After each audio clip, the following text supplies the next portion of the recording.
الحمد لله رب العالمين أمي الله سبحانه وتعالى تنوامي دمين فنانينا فأمبا يا فدلي أمي تنغا فنانينا فكابو شيطاني كلا في اللي معنا يركون توروما نالي الله سبحانه وتعالى يجون منهم كنا فلي بغا تولو لا نادو يمنهم فنا فلي كدو كتا كايتي كنا بغا سروت كلامون وتمنين كو فامي شيريا كافو علي دي مساكلين جنيغون تمينا كا مسالا أمي شيريا فنا كافو أن كنتي أناني مغا أنان سرنال دومبا وي محمد على كجوندو على كتشدين أمبا دلي على فاكا نيماني كشين چاما جيديا كانا سودنو سنما أنا كصحابة ومنو نيا دميكا ديني جو أني ماو ما نو تغرو نوفي فوكا تاسي الله سبحانه وتعالى بنيوانا دوم وتمنين كوفي كابويا أنا ولاندا نوغان تغدو نولي مسافلا بنياني وبي مسافلا لابتولي عبد الرحمن عبد الله بن مسعود نو يالا كراكا صحابة باي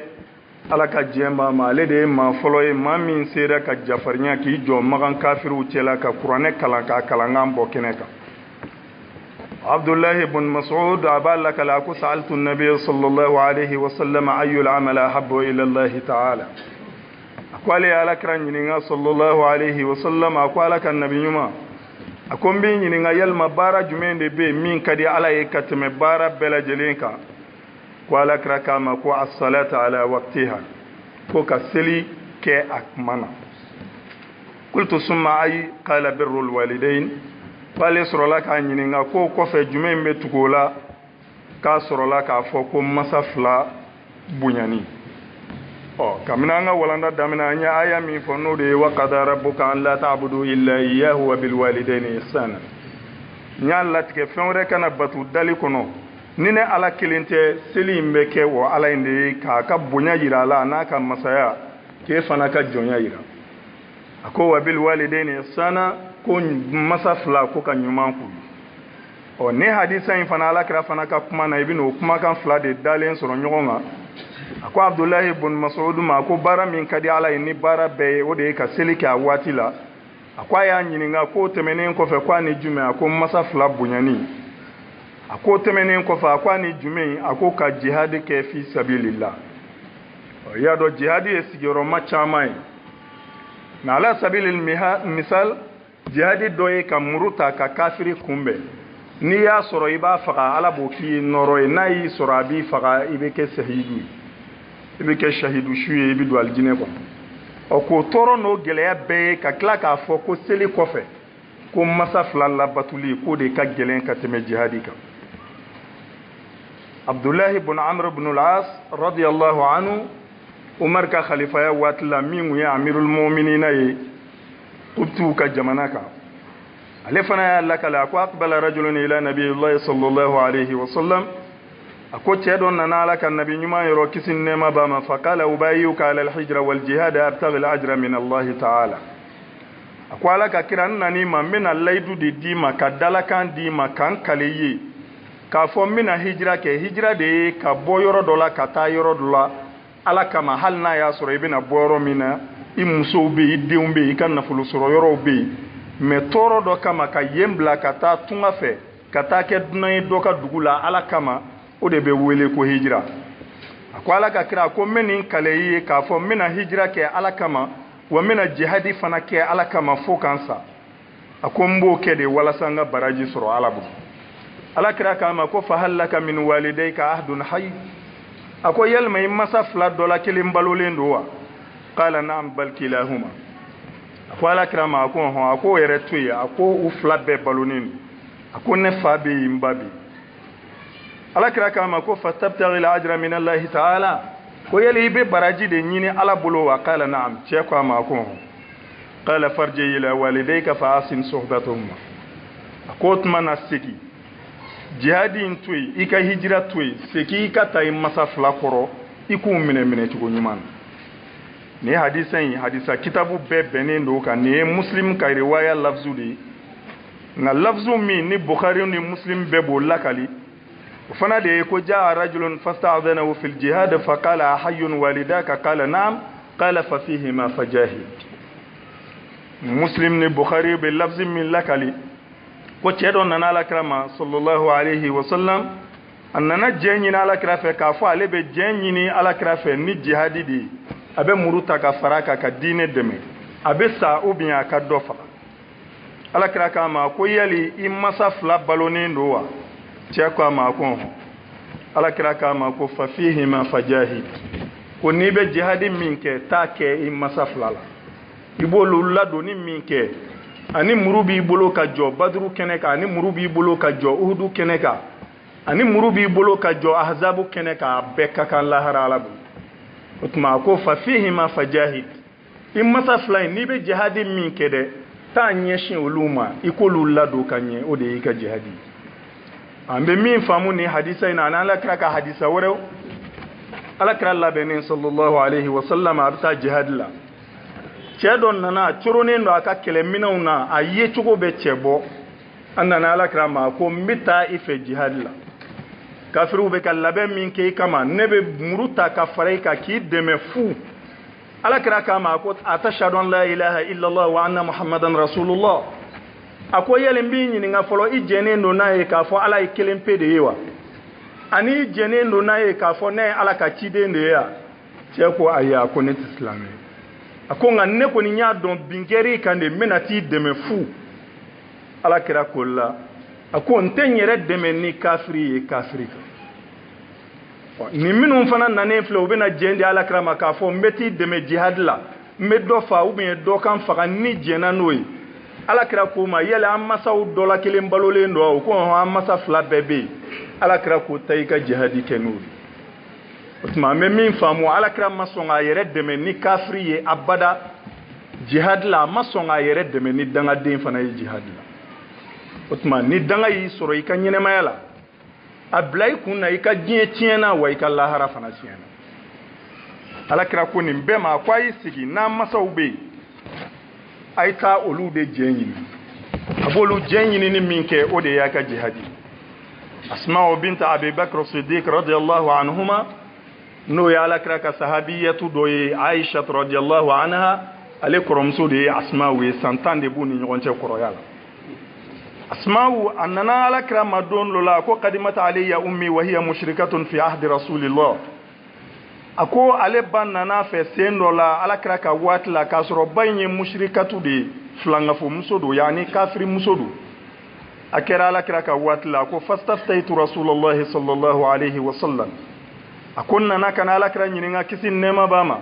qultu qadimat alayya ummi wa hiya raghibatun afasilu ummi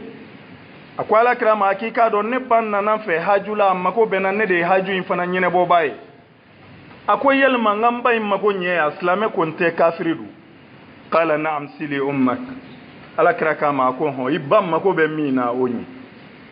parce que ala kira ba don anaka nyuma ya imbe na yi kodo bay ma ala bi kodo am otma asma u de be kan lakale no ya abubakar siddiq demsoyi akwale tara ala kira nyininga na ala kira ya le jabi ni miya ko ho ibam mako be mina o kaye kasoro kafiridu danga den fana hukumu konona na ala kira ka sahabi dobe no ya Abu Bakrata Nufay ibn al-Haris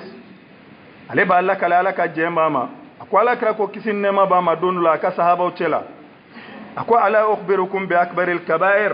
akwa yelma ta jo jurumu kabaira jurumu de jurumu bawe min kelem seki do janama akwa jurumu baw fana na belebele akwa yela ta jo ngolu nyefo awewa sahabi ngwa kwa ala kira beka ni foshinya sabade sahaba uche yala atajo jurumu minga boni jurumu babbe ngo nyefo wewa atajo jurumu minga bo jurumu ba ngo be nyefo wewa shinya sabala kira beka sekaka ko kulna bala ya rasulullah angama ngo ho ala ka kira wo nyefo anyi kwa ala kira ko al ishraku billah ka fenwere batu ka fara alaka akode jurumu babbe la belebele akwa fulana wa uququl walidain anika kedanga dinyi masaflama ko wakana muttaki'an fajalasa faqala ala wa qawlu zur wa shahadatu zur wala kray ni foka nongo manende tu ako jurumu minga boni kabaira jurumu be ko ye ka fem batu ka fara alaka kwa fulana e danga dinyai wala kra nongo manen kundo awulla ki sige ako ala wa qawlu zur wa shahadatu zur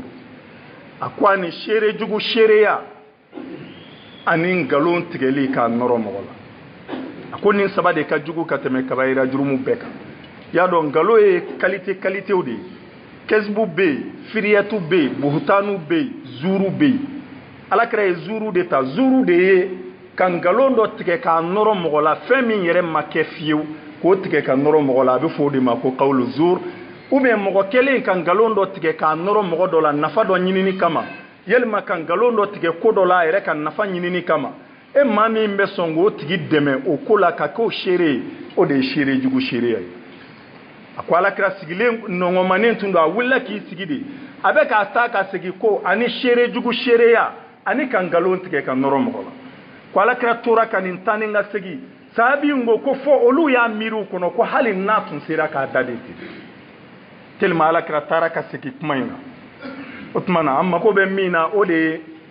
filangafoya kɔfɛ ka fɛn wɛrɛ batu ka fara ala kan o kɔfɛ fɛn min ka jugu kabayira jurumu bɛɛ ye o de ye dangadenya ye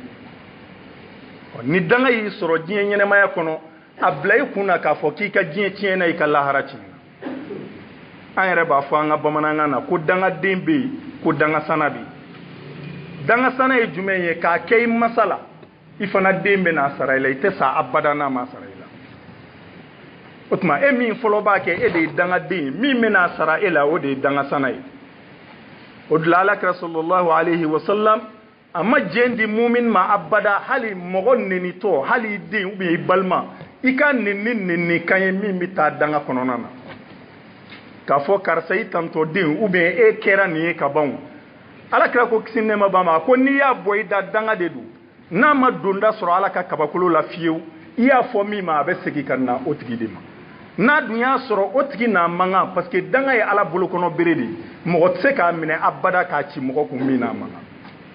o tuma a kan ka segin min ma n'a y'a sɔrɔ o tigi ma ko kɛ a m'a kuma fɔ ko danga in bɛ segin e min y'a bɔ i da kɔnɔ k'a bɛ segin de o tuma alakira sallallahu alayhi wa sallam a ye nin ladili kɛ ka bila a tilala tun abdullahi bun amr bun al-as o b'a lakali ala ka jɛma ni sahaba bɛɛ lajɛlen ma a ko minal kabair shatmu rajul walidayhi a ko kabaira jurumu belebele dɔ fana ye mɔgɔ k'i masa fila neni qalu ya rasulallah wa hal yashtumu rajul walidayhi o ko ala ka kira yalima mɔgɔ bɛ sɔrɔ maa min b'a yɛrɛ masa fila neni wa qala na'am yasubbu ar-rajulu aba ar-rajul fayasubbu abahu wa yasubbu ummahu fayasubbu ummahu u ala kira ɲininka yali maa bɛ sɔrɔ min b'a yɛrɛ masa fila neni wa ala kira ko hɔn a ko diɲɛ laban na o maaw bɛ a ko masa fila neni tɛ dɔwɛrɛ ye dɛ k'i dafa wali fa la o k'i fa neni ou bien k'i dafa wali ba la o fana k'a ta segin i ba ma e min ye wali fa neni e de ye i yɛrɛ fa neni sabu e de y'i fa di neni ka wali ba neni n'i y'o kɛ n'a tigi y'a ta kɔ segin i ma e min ba neni na e de y'i ba neni ala b'a fɔ an ye kuranɛ na ladilikan ka ɲɛsin alakira ma sallallahu alayhi wa sallam a ko wala tasubbu allazina yad'una min dunillahi fayasubbu allaha adwan bighayri ilmin a ko muhamadu ne de y'i ci k'i kɛ kira ye k'a fɔ ala ye kelen pe o de kan ka batu mais dɔw bɛ tasuma batu dɔw bɛ misi batu dɔw bɛ boluw batu dɔw bɛ jiw batu dɔw bɛ kuluw batu dɔw bɛ faraw batu mais u bɛ ka ne to yen ka fɛn minnu batu muhamadu ka n'u ka fɛn batutaw nini n'i y'u ka fɛn batutaw nini u fana b'i ka fɛn batuta nini o de ye ala ye o tuma e de ye ne di nini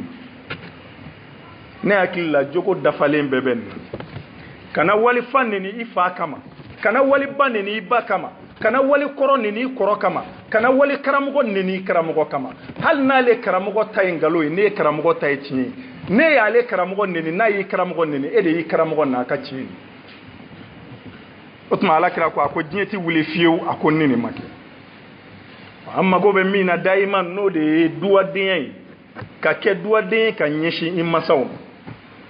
alakira b'a fɔ hadisa dɔ la ko aljannatu tahta aqdamil ummahat ko aljinɛ bɛ baw de senkɔrɔ tuma dɔw la n'u kɔrɔbayala i bolo ka si sɔrɔ ka dɛsɛ hakiliw bɛ bɔ a cogo la kuma bɛ caya u bɛ misɛnya o waati de ye ka aljinɛso dayɛlɛ kuma ye ka d'i ma i ka don a ma n'i ma se k'o muɲu olu ka tɔɔrɔ muɲu u ka kuma misɛnnin muɲu n'i y'o ta ni funu ni jama ni yaada ye a ye n tɔɔrɔ a nege bɔla a dɔn ko ala fana y'a kɔ don i ma alakira sallallahu alayhi wa sallam a bɛ mɔgɔw su ka kɛ duwadenya ka da iman an delila k'a lakali karamɔgɔkɛ dɔ don la a b'a ka kalandenw cɛla a ko kalandenw ma a ko yali jɔn bɛ se ka na ni alijinɛ bɔgɔ ye ka na di ne ma kalanden kekuman dɔ bɛ yen o wulila k'i tɛgɛ kɔrɔta a ko ne o carinna a ko sini n bɛna alijinɛ bɔgɔ d'i ma dugu jɛlen n'u nana karamɔgɔ ye kalanden ɲininka a ko sini ne ko n mago bɛ alijinɛ bɔgɔ la e k'i bɛ n'a di ne ma sini a ko yali i nana n'a ye wa kalanden wulila minɛn dɔ falen dɔ a bolo bugurimugu la a nana di karamɔgɔ ma a ko alijinɛ bɔgɔ karamɔgɔ k'a ma yali e sera ka alijinɛ bɔgɔ sɔrɔ yɔrɔ jumɛn k'i to diɲɛ ɲɛnɛmaya la a ko n ba sen nɔ a ko aw de k'a ma ko alakira ko aljannatu tahta aqdamil ummahat ko alijinɛ bɛ baw de sen kɔrɔ o tuma nin ye ne ba sen nɔ buguri cɛlen ye o tuma ni mago bɛ alijinɛ na ani ni mago bɛ diɲɛ sutura la ani lahara sutura i jija i ka kɛ dugaden ye ka ɲɛsin masa fila ma olu de bɛ tɔrɔkɔ kɛ e nɔfɛ olu de bɛ tɔɔrɔw ni ɲɛniw muɲu nɔfɛ u bɛ sigiɲɔgɔnw ka ɲɛŋunu tigɛ muɲu i nɔfɛ u bɛ nɛniw muɲu i nɔfɛ u bɛ tɔɔrɔw muɲu i nɔfɛ u bɛ don kow la min tɛ u yɛrɛ ni diyaɲɛ ko ye e baloli ni fɛrɛ bɔ kama n'ala y'i kɔrɔbaya ka se k'i ye o tuma i fana k'i jija i bɛ se ka min sara u ka juru la yan'a fara don cɛ ɲɔgɔn na i k'o sara minnu kɛra duwaden ye a wasar'u ye dɔrɔn misali la alakira y'i jɔ ka mɔgɔ min tɔgɔ bɔ a da n'o ye Uwaisul Qarni ye an delila k'a ka kisa fɔ ka caya alakira ma tamasiyɛn ni foyi ye ni duwadenya tɛ Uwaisi ni alakira bɛɛ balona waati kelen fo ka taa se alakira fatuli ma Uwaisi ma bɔ Yamani abada k'a bɛ n'i sen jɔ Maka ou bien n bɛna n sen jɔ Madinɛ pour que kira min fɔra k'a ka fisa ni ala ka dafɛn bɛɛ ye ka na ɲɛ d'a kan u y'a ɲininka munna Uwaisi sera nin daraja la i ma t'i ɲɛ da kira kan k'a sɔrɔ i dun n'a balona diɲɛ kɔnɔ waati kelen Uwaisi ko a ko ne ba de tun bɛ n bolo k'a ladon wa ala ma jigin a la kira ma jigin a la alakira y'i jɔ k'ale de tɔgɔ fɔ a da la k'a sɔrɔ u ma ɲɔgɔn ye a ko inni la ajidu rihi rahman min qibali yaman a ko ne nun bɛ ala kasa la yamani Uwaisi a ma tamasiyɛn ni foyi ye ni masa ladonni Umar radiyallahu anhu Umar de tile bɛnna ni Uwaisi tile ma a ye Uwaisi ɲini fo k'a ye karnikaw cɛla k'a dɔn k'a fɔ nin de ye Uwaisi ye ikhtisaran ka duwawu ɲini a fɛ a ka duwawu k'u ye ka ala yafa deliw ye k'a ɲininka ko yali i bɛ taa min i kun bɛ yɔrɔ jumɛn ka Uwaisi a ko n bɔra n ka dugu la Yamani n kun bɛ Kufa kan masa in fatulen kɔ ko n bɛ taa Kufa jamana na Umar k'a ma ko ne de ye silamɛw bɛɛ ka ɲɛmɔgɔ ye dugukolo ka bi i jɔ n bɛ bataki sɛbɛn k'a d'i ma i bɛ taa di Kufa Baitul Mali min b'a kunna ko ne Umar ko ten min b'i wasa nafolo la a k'a d'i ma a ko Umar ma a ko la a ko ne ka kɛ maa dafabali maa tɔ maa lankolon ye maaw kɔfɛ o de ka di ne ye ka tɛmɛ diɲɛ nafolo kan Uwaisi ma sɔn k'a minɛ abada tuma min na n'a taara a ka Kufa ta la o san yɛlɛma Kufa sirifi dɔ nana heji la a nana ka ni ɲɛ da Amirul Mu'minina kan n'o ye Umar radiyallahu anhu a ko sirifi ma a ko cɛ dɔ tɛmɛna an fɛ yan salon a k'a bɛ taa Kufa a tɔgɔ ye Uwaisi a bɛ tan a ko yalima i ye cɛ in ye wa ou bien i ka dɔnni sera a ma wa a ko Umar ma a ko a bɛ Kufa bolo in kɔnɔ sinunguw ni ɲɔgɔn cɛ a b'a balo de ɲini olu la a ko nana k'a to finikolontigiya ni sokolontigiya de Umar ko sirifikɛ in ma a ko alakira y'a fɔ ne ye sallallahu alayhi wa sallam a ko cɛ dɔ bɛ na i ma Umar ne fatulen ko a bɛ de sɔrɔ yan a ko a bɛ bɔ Yamani jamana kɔnɔ a bɛ na kabila min fana cɛ la o ye Karni kabila de a ko n'i ye cɛ in ye jija i k'a fɔ a ka dugawu k'i a ko ba kelen pe de b'a bolo dugukolo sanfɛ a tun bɛ k'i janto min na ko law aqsama ala Allahi la abarra ko mais mɔgɔ don n'a y'i kale ko kan ko fo ala ka nin kɛ ko fo ala k'o kɛ a ko Umar n'i y'a ye a fɔ a ka dugawu k'i Umar ye nin lakali sirifikɛ ye min kɛ a seginnen kɔ a taara Uwaisi ma Uwaisi ɲɛ dara a kan dɔrɔn ako tama u bela herema ko nga che boto duide o hiji ke rodi sabu na minena o e ka jurumu be ya falen fo ite ni aljine che ka sapo anyeshu cheka akwe boto do tama na tama mi ngafsa tama be akon akwi bora hiji la akon akwi ni umare nyogon yede akon na kun yodi akon ba fe ka do oke akon be do okiye menga do saraka chani be jeno ya akon jena nai akwi ka do sarai jume akon ni do okiye bi ta fo koron dan ne ta fo tlebi dan imanye miye ni bisola iten ko fo mo yi yere tin na no fe akon me do oki che kwa jena no ye wesi do kai Jabir Usaid ibn Jabir ale de ba lakali akale briefini kelem boka di Weisma bugubuguli briefini dengeli ayre ka briefini akwa yo kelem boka di Weisma ako mawo mani Weisma na be oba fo ko yele Weisi ni soromi yele Weisi ni briefini nyuma imbomi o meka soro lahara ala krako ala be jamana ni jamana u de toy Weisi kelenga shafaatu kam otma ni min masa bi bolo yana ala ka mine na jija ikinye shi masam anyene ma ibe here ka etugo mi na fatula ni kunta don ni ya don ijija iseko emi do ni sarakat la iko boy sabu fendo be hal ni masa ni do de nu fatula yu takatu bla kaburu kono ka bogo ku dala kasoro kani take lugo duni shenyimi kanyine ko ibike danga de kasoro eta kala mafi ite se ka dumini ni ji dunku balolen to cogo mina nu fatulo ka dumini ni ji o de ebe ala wele ni sarakati min ke ka nyeshu mai otuma ni nyine no ko ibe ke dangaden emi fana ni tumbe dangaden saraka yi masa o boshirila ni ya don ka nimisa ka ta alama ala sifatu do de ko tawwabur rahim tawwabu ya fa'alu waznu de arab kana tubi mine masa minga tubi mine ti jofiyo fo lahara otuma ni nimisa ka segi ko nyeshin alama ikunte min do iko ke ifani minu nye jenyogon yo sirabo se ka min kuye o kuye ko ala ka hine se ifama otma hal ni danga denye bi ke do de o fatuli